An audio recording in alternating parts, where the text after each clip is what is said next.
the next thing that God created after he created the Alpha and the Omega, the first and the last, the A to Z and everything in between A to Z, the next thing God created is found in Genesis 1:3. And God said, "Light be," and there was light. And God saw the light and said that it was good. Light brings life. And that is why light was the next thing created.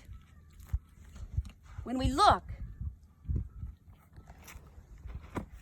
at the word light in Hebrew, the word for light is or. So in English you would spell it O-R. But in Hebrew, it begins with Aleph,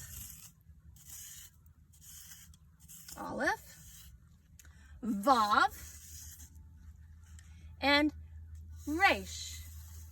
Now, what does that mean? Resh. Aleph, we already know stands for God, stands for the leader, the primary leader, and was the ox. So it's the strength. Then we come to Vav.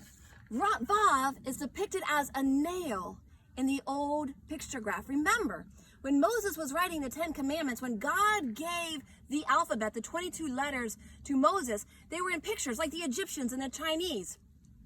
So the leader, the nail, and the resh represents a person turning from wickedness into the light, which means that there is a spark of light in every single one of us. So when we look at the word light in Genesis, God connected, nailed to salvation.